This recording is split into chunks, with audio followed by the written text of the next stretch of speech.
We are live and recording. Yay! Hello, everyone. Good afternoon. Good evening. I know we have a variety of time zones going on. So, Brian, thank you so much for joining us because it's a little bit late, I believe, where you are. And everyone, we are here with Brian Catling, who is going to be in conversation with Tim O'Connell, and we are celebrating the book HOLLOW, which I absolutely am in love with the cover of HOLLOW. It's just such a cool cover. And just to give you a tiny little snippet, Brian is a poet, sculptor, painter, and performance artist, a true Renaissance man. And he's the author of the Vorrh Trilogy, which we have had on our shelves for many years. Also, all of your books have phenomenal covers that are very eye-catching. And the HOLLOW, which is what we are here to celebrate today. And HOLLOW is an epic odyssey following a group of mercenaries hired to escort a divine oracle on a long journey amidst a war between the living and the dead. Which, I mean, if that doesn't pull you in, what is going to pull you in? And before I go ahead and pass it off to Tim, who is going to be our fearless moderator for this afternoon, just a couple house rules for everyone. To the right-hand side, we have our general chat section. We'll be popping in there to say hello to everyone. And then if you look down below where it says ask a question, that is indeed where you can ask a question. I would highly encourage you to do that because events are fun because you get to actually interact with the author. And then also, if you would like to purchase HOLLOW or any other books by Brian, they are going to be listed down below where it says purchase books. You can click that and it will take you to our website that has all of the books listed. I will see you at the end of the event. Have a great discussion, guys. Thank you. Thank you. Hello, Brian. It's good. Hello, Tim. Wonderful to see you. It's good to see you. Where are you now exactly? I'm in the schoolhouse in the village of Whiteham, which is a tiny village in Oxfordshire, in the middle of the countryside. In the schoolhouse, is it? There's no road names, there's no numbers, just the schoolhouse. Whiteham. Make it more difficult. Have you? Is that where you've been this entire time for the pandemic? Fortunately, yes. It's been very kind to me. Not many people I know have been sick with it. So it's been brilliant developing my hermit gene. Mm-hmm. So here every day writing and painting. Well, I was going to say, as our introducer said, your career as an artist spans a number of different mediums. And I think I've, as your editor, have been fortunate enough to see how all those things interact on the page. And I think to start with HOLLOW, I think that the logical place to start with is we know that there is, and we'll get to the Vorrh, because I want to talk about that too. But with HOLLOW at its center, while it is very much a book about a mission and a book about this sort of battle between the living and the dead, it's also about art. And so there are two particular artists at the center of it. Hieronymus Bosch and Bruegel. And I thought you might just start talking about, introduce maybe one of their works and maybe how one of those led to the book. Okay. Well, I've always known Bosch's works because they're full of demons, imaginary landscapes, violence, comedy, interacted. And then after and several years later, Bruegel came on the scene and picked up the gauntlet. Prior to Bosch, these things didn't really exist. They only existed in small manuscript things. He invented an entire range of creatures, demons, animals, saints, angels, and then let them loose on the world in these magnificent paintings. So I've known those since I was a child, and they've always been with me as being probably the most powerful individual act of the imagination on the planet in the art world. I mean, they're particularly dark and particularly almost, I don't want to say psychedelic way, but they're a whole other world. And I think, is it of the two, is it the Garden of Earthly Delights? Which is one of is the very famous. The Garden of into the lights, because that's got everything in it. It's got heaven and hell and everything in between, and people in a state of ecstasy between those things. And if you look closely at these paintings, I think particularly characters of Hollow can be found in these paintings, right? It's almost as if you know, there's this poetry term, I guess, you know, ekphrasis, where when you look at something and you're inspired on it, right? Absolutely. And here it's like that, to the point where even you know, we could talk about some of the creatures that are in Hollow are actually found in the corners of these paintings. Yes, you've actually brought them to life. Yeah, well, some of them are running straight at you, but none of them catch your eye ever. Right. They're going about their business in the same way that they are in the book. They've kind of entered the world not quite knowing why they're there. Right. They've kind of entered into this 16th century landscape and don't know what they are. So they're trying to copy human beings to find out what they are, which is always a disastrous thing to do. Yeah, right. In Bosch, sense of humor, you know, it's that Bruegel had a sense of humor. So these creatures can be terrifying, but the most terrifying thing about them is they're like us. Right.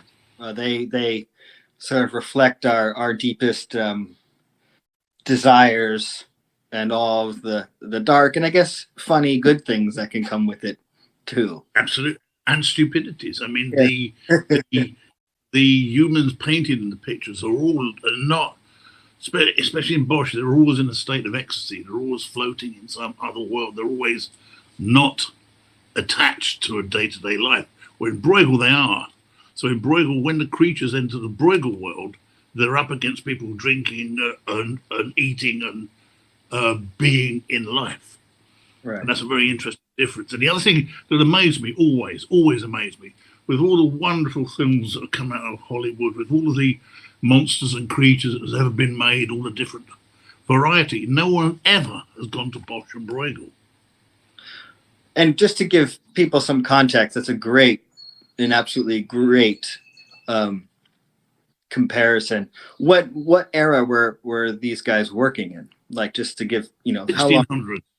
Right. 1600s in the Netherlands. I mean, not much is known about Bosch. It was known that he lived in a house in Sonnenbosch, now called Den Bosch, which I visited a lot, and I worked there. I made performances there. Right. And he lived in a house crowded full of kids and noisy wives and relatives, and he had an attic room somewhere, and he just shut himself in and made these images and visions that no one's ever seen before and haven't seen since. Right. I mean, there's lots of theories about why and how, but no one really knows. Is the truth. Well, I think that's not funny, but what I love so much about what you've done is that, and this is, I think we see this a lot in the reviews of the book, which have been raised, particularly on Tor.com, which is a place that I hold in such high esteem, but that you're writing into the world of fantasy, which is already, you know, the fantasy canon is so lush and so vast. Yet I feel like with Hollow and with the Vorrh trilogy, you've made even that something new in a place that it's very hard to make anything new. To that point, why don't you? I don't, as you know, I've just moved to another house here. So why don't you, if you can hold up your symmetry of the American edition, and then maybe read the start, just to give people some context of the language. Okay. St. Christopher is a dog-headed man. The oracle, bound in wet blankets, spoke for the first time with a voice to silence the angels. The 8 men and their horses stood silently, paying attention, while turning away from the 9th man, who hung in the trees above them, his face frozen in twisted pain. Scriven had been executed by the leader of this savage pack for the crime of writing. Barry Follett would have let his victim stay where his lance had dropped him, but being eaten by wolves was considered a terrible fate even in post-mortem. so the men agreed that he should be put out of the reach of wild animals. None of them cared enough to go through the motions of a real burial, and no one ever wanted to talk about the dead man again. So they strung him up in the branches of the nearest tree. The dense forests of the 16th century Europe was saturated with wolf packs.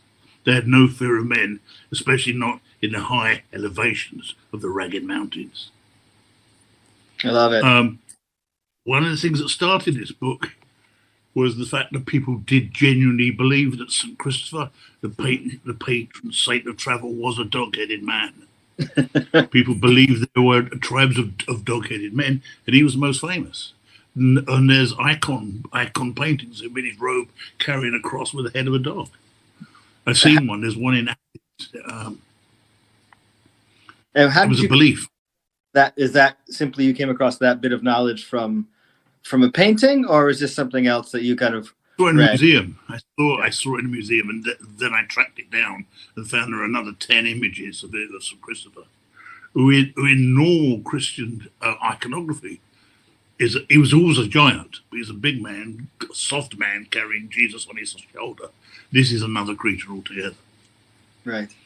Well, this is what is so striking about your work, and even in this volume, which is comparably slim to the Vorrh, is that you kind of look into the world, and I wonder if you could, and you pull it into this other space, and you refashion it into this narrative and into prose here. Is that something that comes about as your sort of discipline as a sculptor and a painter? No. I want to be there. I want to be those people. Right. I mean, when I'm writing these things, there's nothing academic about it. There's nothing about writing literature or books. I'm writing somewhere I want to be because I see it. Right. I see it in front of me, and it's me, and I can be somebody else. So every character I write, however vile they are, it's me, and I want to be them. So I can lose me and become something else. So it comes from a very different place to a lot of people, the way people construct fiction. I mean, I still find fantasy a little bit of a problem word. I've not read as much as I have other things.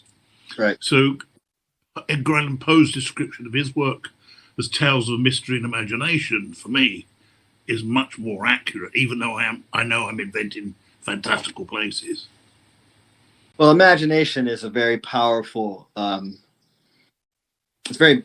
it's discussed in your work, and it's felt. And there is something very visceral about the books themselves. And I guess to some extent, I feel like that's often what you're actually writing about, is about this push of between the imagination and the real world, which is kind of what, this is like a Wallace Stevens sort of thing too. I mean, that was his big idea. And you have, of course, experience as a poet as well, So and it's go on. Sorry. Yeah, but it's to try and make it as real as I possibly can. And often the thing that instigates it is not a kind of large idea or a large principle. It could be an object. It could be a thing. Right. Do you think there are a lot of there's objects in your work? I mean, this particular is a living object, is an actual oracle.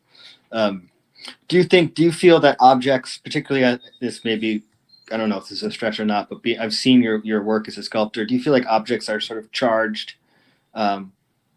with an energy, with a history of their own? That's why I want them to be. I mean, for many years, I've probably been doing it in the wrong way, because I've been using inert materials and substances to try to bind them together to make physical enigmas, to make structures which are enigmatic first, and then you have to unravel them by using your imagination as a digestive element on them. And then when I started to write prose, which was only when I was 61, I suddenly realized, right, okay, I can lie. And that lie can become a truth. I mean, I think, my God, you're an idiot. Why didn't you do this before? Because in the poetry was like the sculpture, it was kind of obscure, demanded more from the reader. I mean, your best. This is a great editor, ladies and gentlemen. This is a great editor. These books would not be there if this man hadn't put his imagination in them. But your thing, the best thing you always kept saying to me, be kind to your reader, which actually meant tell them what you're talking about. Because I'd be going off on one so obscure that they didn't know what I was talking about. Right. I do that forever. It always your ability to imagine these scenarios and make them real on the page is, I think, unlike anything I've encountered as an editor, because of you're not scared to go where the furthest research it might take you, right? I mean, it's these books, and I think, you know, Hollow is a compact version of this, but particularly in the Vorrh, are willing to go places, do indeed go places that are very far past any standard typical set of narrative and characters. I feel like Hollow is actually almost the most straightforward, as it's kind of a set of journeys, right? You have the marauders A to B, and you have the priests or the monks going on sort of a pilgrimage, right, to look at these paintings, right? You know, at its most base, which is fascinating. I think I've learned to write. I mean, it's probably in the beginning I was cramming images in, cramming things in, knowing that if they had enough impact, they were talking amongst themselves. I knew they were talking amongst themselves, but I just had to straighten that out in a line so they could reach out and speak to other people who were reading it. I'm really happy you mentioned that you began writing at 61, because I think a lot of writers out there worry that if they don't start writing, if they haven't published a novel by the age of 26, or if they haven't completed something by 30 something, that it's pointless. And I think that's not, it's not the case. And it's really heartening to know that you came to it late in an artistic career. I'm quite proud of Yeah. that. And you've since written, I've been fortunate to publish 4 of your books, but you have many more. Did no, it is not the cutoff. Matthew Berger says hopefully 26 isn't the cutoff. And I'm saying that there are sometimes people who can worry that if they don't do something when they're very young, then they can't do it, and that's just not the case. I think we may have lost Brian, though. No, I'm here. You're here. You're just a black square I'm talking to. Oh no, they were a little bit of flatter about age. I think that was probably the force of the darkness who still want to tell people that they're finished if they haven't done something by the age of 30. Yes. No, it's true. A demon got in then. Go away. I can't see your camera went off to me. I don't know if your camera went off to you, Brian. No, it seems fine. I've not been asked to do anything. I can see you fine. Okay. Unfortunately. Thank you. Matthew is good. He's Oh, good. Thank you. I get to just talk to Brian as a black square. Probably just as well. But so I think I'd like to know. Well, there you are. Now you're back, and I wonder if I like to keep things pretty casual, actually. So I'm going to switch over to some of these questions and see and ask you some. Mysterious Galaxy Bookstore is. Oh, this is interesting. How is your artistic process different or similar across the different mediums of art you do? And what is the spark of inspiration like? Okay. I don't really know. I mean, because I do it every day, I don't really balance one thing against another. I don't really think how much writing have I done, how many paintings have I done, how much performance and sculpture. It's not like that. I mean, basically, it was set out in time in a certain way. In that I was a visual artist making sculpture first and installations. Then performance came in. I was writing poetry, and then prose came in quite late on. But I was expecting something to fall off the end when I developed a new thing, and it didn't. They stayed together.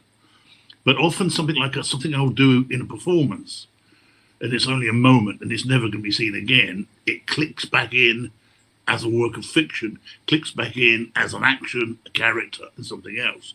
So I can pull it out and know how it moves and know what it does, because I've been that thing. And in reverse, when I write something, you think, oh, that could become performative, or it could become a picture.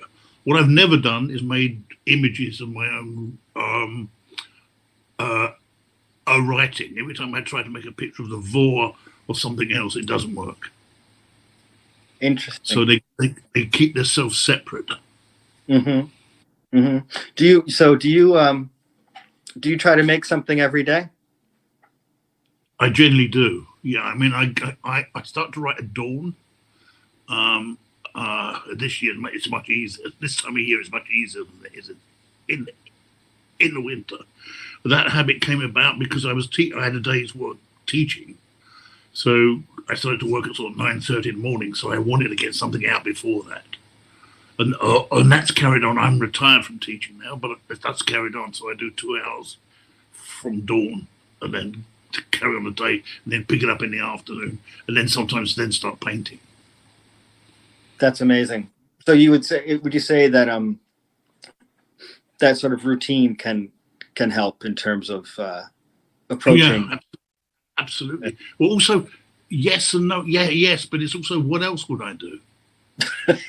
Right. I mean, it's kind of simple. It's like there's a sort of joke in sort of London joke, and you say someone does say, at least it kept him off the street, which means at least it stopped him becoming a criminal, which is kind of like the background I came from. So it's and inspirations. You mentioned inspiration. I don't know about inspiration. I have no idea where this stuff comes from, but it's there all the time. And I think once you dedicate yourself to it, it doesn't matter if it's good or bad at the beginning, because it's suddenly you're getting a feedback. You're seeing a register of your imagination outside of yourself, and then you can make a reflection between those two things. And then that I think it's compulsive. I think it's addictive. And my most terrifying thing in life is I'm running out of time. There's so much more to do. Well, it's also there's a timelessness about art, of course, right? Leaving and making, which is why the performance is so fascinating, and the way you talk about your performances are so fascinating. That they're more ephemeral than the other work, the other mediums. Which yeah, but I was also making installations that only existed, very carefully made, very time-consuming constructions that only existed for the time of their showing, and then afterwards were trashed.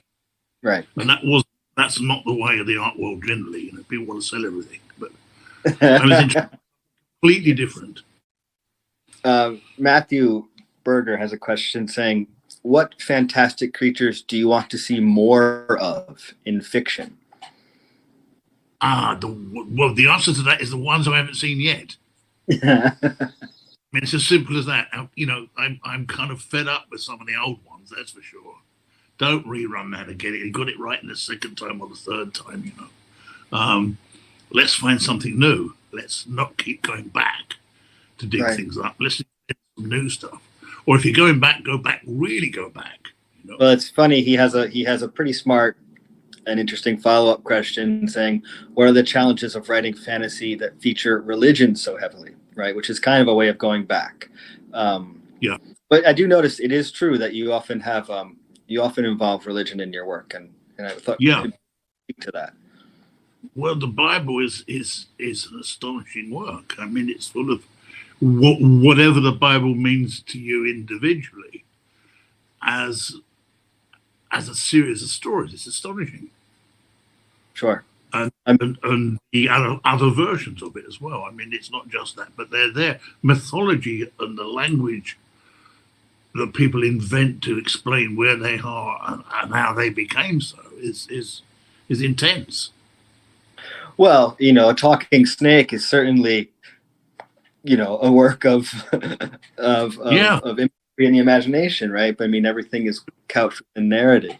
I mean, and there's thousands of them. Wonderful. I mean, I'm kind of fed up with Spider-Man. There's nothing wrong with Spider-Man, but we know what it does. Right.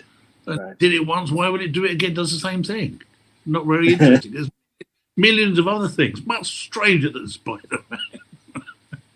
Well, you balance the historical and the real with the imagined, and this is something that Mysterious is asking. Since Hollow was inspired by a real person, how do you balance incorporating history and creating your own narrative? I'm not sure I do. I mean, once I become obsessed with one of those people and take them on, they then start to talk to me all the time. And then I do research into them. My Bridge is the most extraordinary example of that. But then you find out they are more fictional than anything you could invent. They've done more things in life that seem like works of fiction than you could invent. So when people ask me that question about Vorrh, and I would tell them a little bit and said, by the way, I didn't do that. That's right. The real bit. Well, and this is, for those who don't know, it's Edward Muybridge, right? And he was a photographer, among other things, but the first person to basically create, would it be considered time-lapse photography? So he captured motion, all those famous portraits of a horse running or a man running, and then the cover of the Vorrh, which is the cycles of the moon. When it's true, because there are stories about him and his family that we left on the cutting room floor that are fascinating. And they're true. Was there one about the Great Lakes, if I recall correctly? That's right. Isn't it? It's an extraordinary, strange life. The most successful parts of it are in America, where he became very successful and his life became very complicated. When he came back to England, he retired. He went to his cousin's house and said, "I'm gonna stay with you." And he said, "Oh, good, it's Mad Uncle Eddie, he's come to live with us." And he started to dig in someone's garden, digging these huge holes in the garden in a house just outside of London. And when they stopped to terrifying man, no one wanted to speak to him. They stopped to ask him what he was doing. He said, "I'm making a scale model of the Great Lakes of North America." And that was enough to send them off. Nobody asked again. That's the mystery. That's another book. That's another story. Well, would that be an example of a kernel of something that you might hear or read, or if in a see, and then go? Yeah. The sparks, and the sparks, do what they do. They either die back into darkness, or they ignite something. So that's the way I see inspiration. It's kind of happening all around you all the time. Is there something then about just taking the time to not look for it, because look is the wrong thing if it's happening all the time, but I guess it's recognized. I guess there's patience involved in that, right? I mean, I'm sort of just thinking aloud, but there's a degree of sitting with something? No, I'm the most impatient person in the world. I am really, really impatient. Very patient with me. I've actually said to my students, when someone says like patience is a virtue, I said, no, it's an agreement to waste time. Right. It's not like, it's faster than that, much faster than that. But I think it's about when you stop that thing of talking to yourself, and when you look round and you let the other things talk to you, all kind of extraordinary things happen. Right. I think this is the point where I have to tell people I've never done anything on drugs. I don't do drugs. I've never done drugs. Even someone of my generation. I drink to go to sleep and to put my imagination down for a while. But so all this stuff is just racing in my head from somewhere I have no idea where. Well, I remember once we were talking. You said that that a Vorrh 4 was percolating, and it sounded like it was sort of like you had no choice, like it was coming to you. Yeah, exactly. It's percolated a bit more. Good. There is this idea of channeling, though, and I see this in your performances, and which was and because I would like to highlight it. There was just a film. There's just a documentary made. And where can people watch that if possible about you? Well, once it's made by the BBC for a program called Arena, which they've been making for years. It's a program on the arts where they give the job to make the program to a number of different directors, so it's always fresh. So this is going to be, they say it's going to be screened in the BBC sometime near the end of July. Oh. Once it's screened, then it's then available everywhere in the world. That's wonderful. It's very extraordinary, including a wonderful performance by Ray Winston. Oh, exciting! I was wondering. Yeah. I realized now that you had sent me a link to watch some of that, just to see bits and pieces and to sort of preview of it. And I got, for me, knowing you in your writing sort of life, to see the work that you were doing and have been doing for decades was really inspiring. And also, it did feel like there was this degree of channeling, as if you were kind of letting your body be the instrument. There is a degree of channeling. It's not a term I find comfortable because it's through the filter of my imagination. And sometimes that's not a filter. Sometimes it's a magnet. And that's why I'm very careful. I mean, I like to perform in different places, not just galleries, things, buildings that have atmosphere, that have kind of histories, and then make it work. The work was kind of amplified by that. But I'm very cautious about those buildings because I know I'm opening part of myself, which sounds like a psychic manifestation, in some degree is. That sounds like channeling, but it's actually about opening the imagination as the instrument rather than my soul or something like that. Well, this gets back to what you were saying about patience and lack of patience, or no patience, but was more based, it seemed to me, in your answer, in the idea of perception, of paying attention to what you're, or letting the world speak to you, right? As opposed to trying to, and which I guess then in your idea of the imagination is then captured, or kind of what would, is sort of reformed. Yeah, but also it's not quite as pure as that. I'm making myself sound much.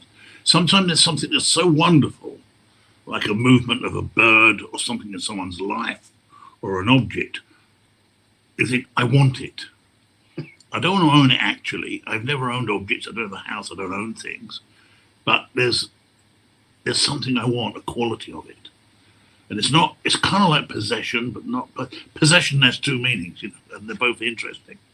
Right. But it's kind of like wanting that to use it and wanting it to use me.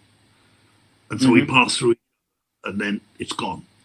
That's what makes a good thing about the performance thing, is that they're only there for a short time, and these things pass through. But sometimes that, as I said before, there's a remnant of them that you then want to put down in a more permanent way. I mean, what's that? Does that make any sense at all? It does. I would say, to me, it makes me think of, at least within HOLLOW, it makes me think of the Oracle itself, which, not to say too much to folks who haven't read it yet, but it is being fed and sustained through being told stories of the darkest, elements that these sort of people have to offer, right? Yeah. And it seems to be like it's living on them, right? Yeah. Or it's converting them to something that we've never quite told what it is. No. Because yes, it's there's that, and I was going to say it also reminds me of. I find it very funny that the book opens in the passage that you read too with Scriven being killed, because of course I think you're looking at the etymology of the word scribe, or to write. Yeah. Right. And I always did wonder that you killed the writer right at the beginning of where the books, the first words of books is the last word of books. It's the last word of that book. Yes. So you're not quite sure who the writer is or who the reader is.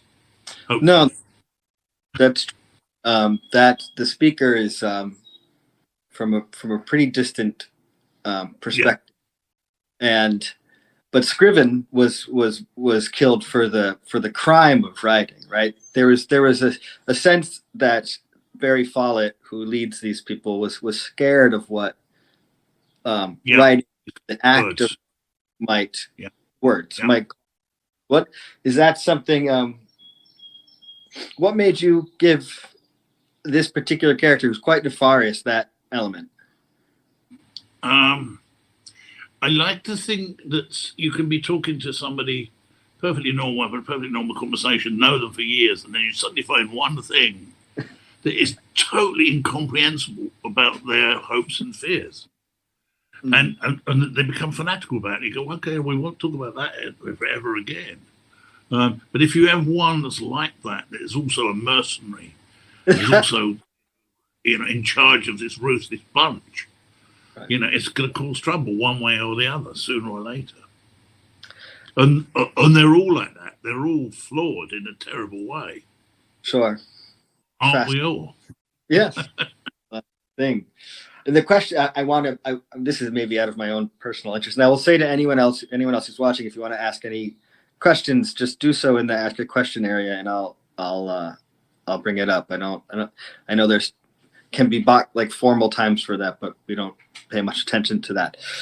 So if you do have a question, please ask it. And until then, Brian, there's been some, and I think Matthew might be interested in this. That the Vorrh might be made into TV or a film. Yeah, it's going to look. The TV film world is the most close guarded secrets. You can't. They also go, you mustn't say this, you mustn't say that. So I'm only allowed to say a few things. It's got further down the line. It's got further. At the moment, it's being rewritten for a long part television series. And that's one of the reasons that book 4 came out, because there's probably not enough material by the end of 3 for 4 series. And I very stupidly said, oh, but there is something else. But the only thing I can say is at the end of my book 4, they won't want it. Saying it's not a happy ending.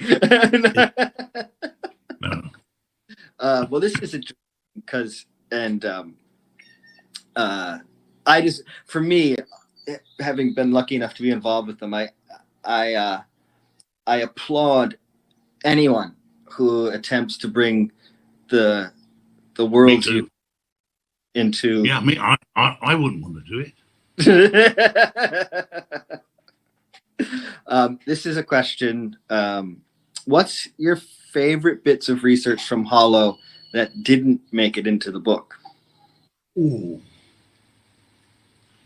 Oh, yes. You didn't like it. Yeah, right. There's one painting by Bruegel that's completely based on Dutch paraphrases and poetics. And there's a phrase of there's a scene of a bunch of horrible old men that just sat around moaning around a really badly made object. And so they're all using these phrases like, it hasn't got the wisdom of a mackerel. It was all kind of like, it was all in that. So it was kind of impenetrable. But and kind of very, very good kind of comedy, but wasn't. No, it didn't make it. It didn't make it. I'm sorry. No, I said probably just. No. You're good. You're very good. You see these things very clearly. Are there any time periods or figures from history that you would like to write a book around? Yeah, still. I mean, there's still lots and lots and lots. So I just finished another one, which is a mixture of 15th century England and contemporary time in Connecticut, mixed together. It's a kind of ghost love story. Being from it, I can say that it's a terrifying. Yeah. Well, you'll get it. What's the historical element again? It's about a transient sculpture. Transient sculptures are effigies made in stone on 3 levels. So you have a top statue of the person lying in all their glory and their crowns. Underneath them is a box that actually contains their bones, and below that is another sculpture made of them in their state of death. So full of like a corpse, and that's called a transient sculpture. And that's the part that's sort of informing the historical perspective of the book. Yeah, and it's about a man who kind of went to carve one thing and ended up carving another. That's I don't say anymore. Not saying. No. If your agents are watching, they're probably both like, don't tell him. Well, I don't know what's going to be there after you edit it. We'll see. Can you hold? Someone's asking. Can you discuss the cover of HOLLOW and how it came to be? Can you hold up the book? Yeah. I have nothing to do with this. This arrived on my doorstep. I couldn't believe how wonderful it was. And I wish I mean, we have a designer, or there was a particular designer, and I only know his first name, which is Pablo, I believe.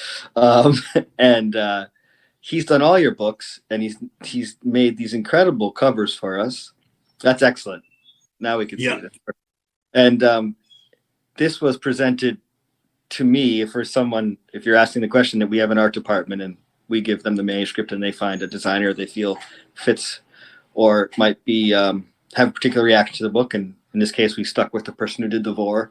And this was shown to me, and I looked at it and I was like, oh my gosh, this is perfect. So it's particular artwork. Maybe you could say, is the artist in the cover? It did say on the copyright page, it may say who the artist actually is. Yes, but I'm trying to find that. Color illustration, Denise Nestor. Dennis or Denise Nestor is quite small. Excellent. But it's a wonderful image because I thought it would be a Bruegel or a Bosch painting, which is the most obvious thing to do. Right. And this came. Oh well, that's not. Oh well, I've got one more, and then couldn't put it down, walked away, and went, let's look at that again. And then I couldn't looking at it. And that's a great sign. That tells you about artwork very, very quickly. No, it's splendid. It should say somewhere where the full name of the artist who designed the cover itself. I'm not sure if it says. Hang on. Might say it on the back or on the title. Pablo Declan. Delian. Yeah. Beautiful. Yeah, and he's the other book. Beautiful. He's a remarkable designer, and this is what you just said is what, as a editor, we want for the book, of course, too, because we want people to walk in to places like the mysterious Galaxy Bookstore and pick it up and never down. No, that's the most interesting thing, isn't it? The person who picks up a book and doesn't know what it is. I mean, those are the kind of people I wanted to write books for at the beginning. I mean, when I wrote the Vorrh, I wanted to be obscure. I thought it would be, never dreamt it would ever go where it's gone. I thought it would be something that would sit on shelves for years and years and years, and occasionally be picked up by somebody and said, this is rather odd. I mean, that's your fault. You did that. Sorry. Here's a question. It's an interesting one. I'm fascinated by this. You mentioned performance art and how some performance spaces or buildings have a particular sort of atmosphere. If you had to pick the perfect place for a reading of HOLLOW, what sort of place would it be? Oh, that's a great question. Yeah.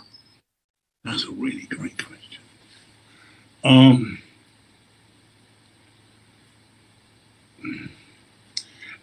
it's going to sound like I'm copping out again, but you know, if I was given the choice of that, I'd want to take a week or a month to find it, rather than just to go to one that that I already know, because I quite like the thing of finding a new venue, a new atmosphere that speaks and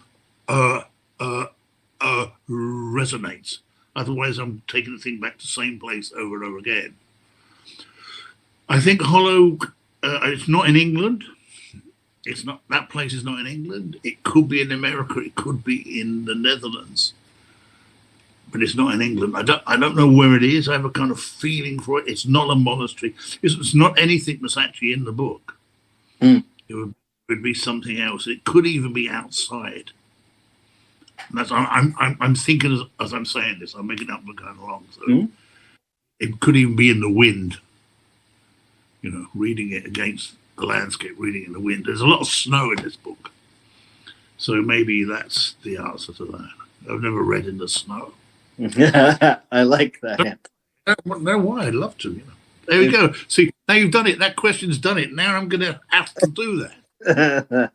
If it's this, might not be this book, but I'm going to have to do that. I did a performance where I crawled between Trondheim and Oslo. Through a landscape, but that was physical, not the entire distance. I'd be dead if I did that. Yeah, I wanted to know how far it was, because that's quite. You have some of your work is in Bergen, right? If I recall correct, some of your sculptures are in Bergen, in Norway. It's one particular one made for Bergen, which is a conceptual telescope. Yeah. What's that? Can you talk a little bit about that? And then it leads into where they had an idea of putting sculptures work around the city, so you know the thing comes out, it's plonked down, it looks just like what the artist made before. I didn't want to do that because Bergen has these mountain ranges and fjords and these little streets.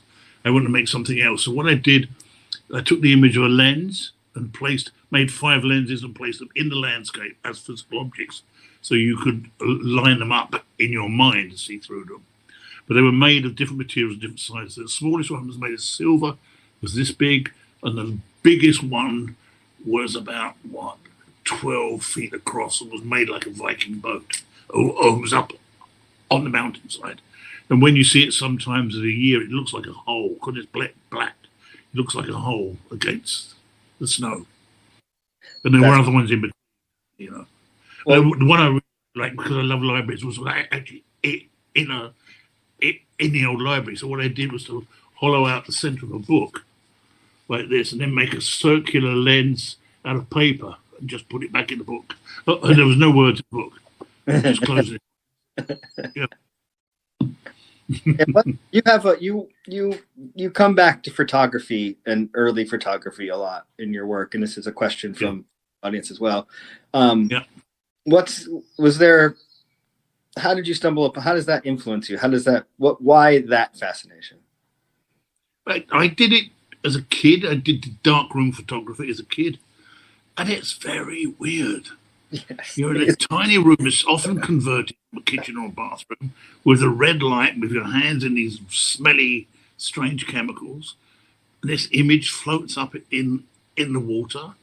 That's strange enough, but then taking the picture before digital cameras, it's a chemical process. And somewhere along the line, sometimes you have to send it off to the chemist to be transformed into pictures. So it was almost like there was a magical process involved in it. Nothing to do with that notion of stealing the soul, camera stealing the soul, which is a kind of invented one. It's not really a kosher thing at all. But the whole process seemed to be mysterious. And I love objects, manufactured objects that are manufactured around a mysterious idea. You know, like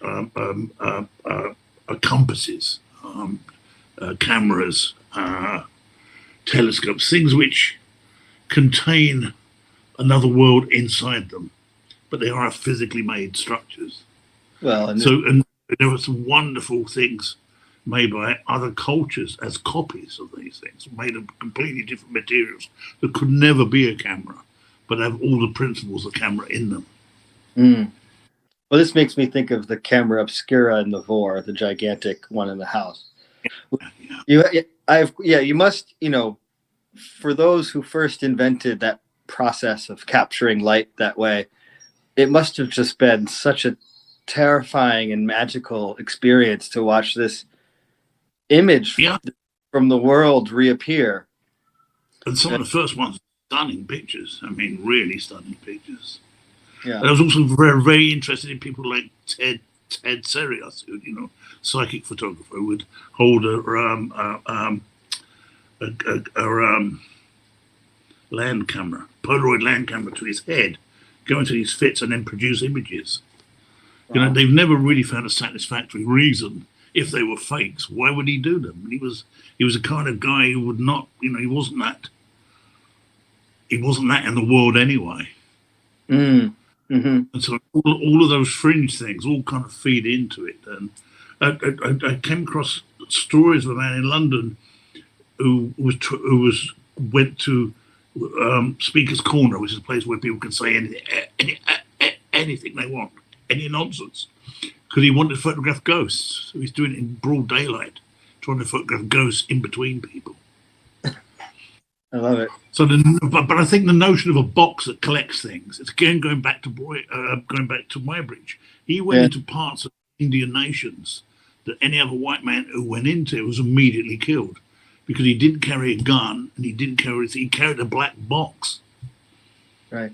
And that's something understood about that. So those people let him in. They trusted him to carry this black box around with him. Right. That's fast. Well, that's also sort of speaks to the box that the Oracle is carried in hollow. Yeah. Absolutely, yeah. When you look for inspiration outside, are there authors that inspire you? Well, I have a terrible confession, is that I can't read fiction while I'm writing it. Sure. And as I'm writing it every day, I haven't really picked up a book and read it properly now for a couple of years. Right. I can read non-fiction, but I can't. So I'm stuck in a kind of time lock. I'm looking forward to some kind of holiday. Not that I have those, but in which I can say, I've got this big pile of books. I'm going to read those. Sure. So all my influences are kind of quite a long way away now. Most of them are dead. Right. That's funny. It's interesting, and I understand. I mean, sort of a terrible confession too. Like since I've started editing and working with so much, particularly with fiction, I read less. I read the work that I'm working with. Right. Yeah. It's very hard to. I like to be able to inhabit those worlds of the text of the things that I'm working. I think it's probably totally understand. It's exactly the same thing. I know other writers don't do this. I know other writers can write and read 3 books a week. I can't. But I started. Confession. I had dyslexia as a child. I still got it, so it's not going to help me. Sure. I read books so slowly. Right. I mean, you wouldn't believe how slowly I read. I don't read my own books. I can't get through them. They're too long. Well, I listen to a lot of things, but when I'm painting, I listen to a lot of things on audio books. Yes. Well, I can't. Did we get Alan again for Hollow? Because who was the gentleman who did? He was Alan Corduna. Yes. What a brilliant name he has, and he did all of the voice. That was one of the highlights of those books when we got to see him record closing. Read the last pages. Yeah. And it was astonishing. No, it was done without. It was kind of just done. Sure. So I don't quite know who it is. I've not really heard it yet. I know it's there, but I've not heard it yet. I'm sure it's. I mean, they make the audiobooks, the production and the thought that goes into them now is just so lovely. It's such an incredible new. I mean, I guess you always sort of had it. It's a revisit of sort of teleplays and such, but it's become such an integral part of it's a whole art form in terms of itself. Yeah. And the people who are producing them do such great work. So I'm gonna seek out and try to listen to Hollow a little bit, because it's a nice experience, and sort of to be able to, after something you've worked on, to hear it, this other interpretation. Yeah. Exactly. It makes it real in a way that's separate from you, which is always a good thing. And I think we're coming up on about an hour now. I don't know when they'll cut us off, but I want to make sure that I remind people to take a chance. Oh, there goes the horn that goes off every night.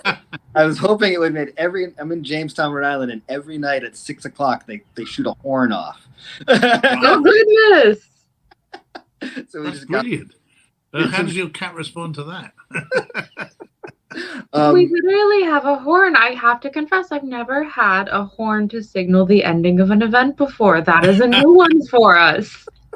You're probably going to get my grandfather clock going off any second now. So we'll have a very sonic conclusion probably in a minute with all of the chimings. But this has been such an interesting conversation. And so my final question, I always feel a little guilty asking this because I know we are celebrating a new book now, but what's the best way for people to stay up to date or in contact with you, Brian? And are there any other projects that you're working on that you'd like to share with us? Oh, yes. There's lots of things happening at the moment. I'm working on possible film ideas with people. I have a show with my friend Ronnie Bell in October of paintings. I mean, there's loads of I'm sitting here in total isolation in the middle of the countryside, surrounded by birds. But all this stuff is spinning around me now outside, which is fantastic. No, it's that's probably enough. I don't.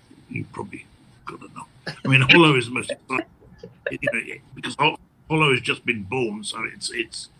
I'm kind of keeping the focus on this for a while, because there it is, Yeah, I was going to say the best place to find Brian is probably in the pages of the most recent book he's published. I love that. I absolutely love that. And don't tell you when the arena program comes out. Yes, that is going to be fascinating. So pay attention to the BBC. For all who are watching. You may never want to speak to me again.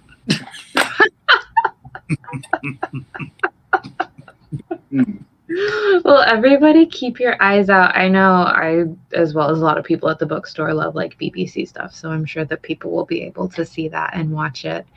And I want to thank you so much, Brian and Tim, for joining us. I was really excited about this event, and just getting to hear about all the artistic forms and the amazing way in which your brain works and translates that into art has been just such a really cool way to spend the afternoon. So thank you so much. And Tim, thank you for all of the amazing questions and moderating.